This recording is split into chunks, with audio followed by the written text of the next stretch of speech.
Well, it's Monday, which means it's time for our weekly box office report brought to you by our friends at AMC Theaters. Coming in at the number one spot, less than $1 million behind the all-time October opening weekend record, is the new Ridley Scott Matt Damon film, The Martian. The film took in a reported $55 million, just shy of Gravity's $55.7 million opening.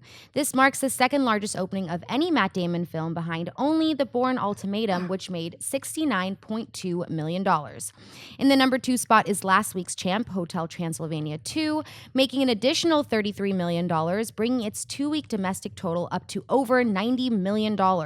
In the third spot is the Emily Blunt Benicio del Toro film Sicario, making $12 million. In the number four position is the Robert De Niro and Hathaway comedy The Intern, taking in $11.6 million. And rounding out the top five spot is Maze Runner The Scorch Trials, making an additional $7.6 million. John, what stands out to you about this week's box office report? Well, I'm thrilled to see how well The Martian did. I thought it would get high 40s. I didn't think it would get into the 50s, but it so deserves it, and it deserves more. I saw it again last night at the new Dolby Cinema at AMC Prime, which I'll talk about at some later time, I'm sure. But that movie is so freaking good. Mm-hmm. It's just so good. It's the second biggest opening for a Matt Damon movie ever. I'm tempted to say it's the best Matt Damon movie ever. I'm not quite sure I'm ready to take Good Will Hunting out of that spot, but it'll rival it. It'll rival it. I'll probably still keep Good Will up then. But man, this movie is spectacular. That type of success is great. It was a pretty strong. This is the first time in a while that we've seen almost all the top five be in double digits. This is not normally that time of year that you see that sort of thing.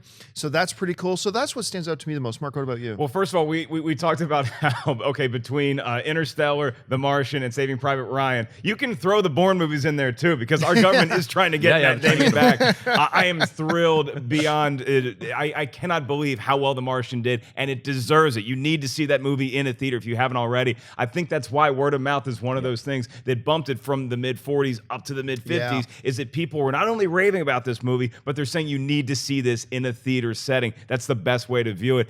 The other note that I had was that Hotel Transylvania 2 and The Intern both only dropped around 30% in the weekends, which means that people are going to the movies right now. And you're right, you don't usually expect that in late September, early October, but they're already going out there, and with Sicario and with The Martian starting to get a little bit of Oscar buzz. It's an exciting time to be a moviegoer. Jason? I will say the thing that noticed the most about The Martian for me is that not even Matt Damon, Ridley Scott. This is, I think, his best movie since Gladiator. I agree completely. Yeah. And Ridley's had some duds, like Prometheus, Exodus, God's Counselor, Robin Hood. Yeah, who saw those? And so The Martian actually gives me hope that okay, is Ridley coming out of the doldrums? Don't go make Prometheus 2, Ridley. Go make more original movies like The Martian. But Hotel Transylvania 2.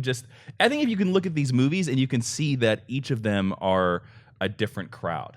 Like The Intern's for my mom, Sicaria's for the hard crime people, Hotel Transylvania's for the kids, and The Martian is for people who like good movies.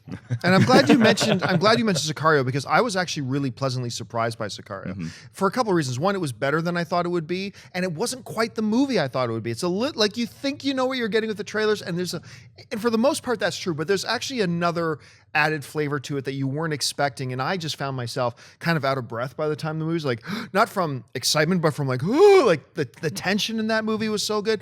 You mentioned Ridley Scott too, because I've been all over this thing about Ridley Scott hasn't made a good movie in over a decade.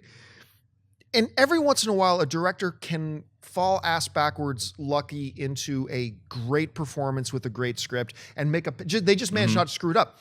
But when you look at a movie like The Martian, if you got a guy, whether it's Tom Hanks in what was that Stranded movie he was in? Castaway, thank you.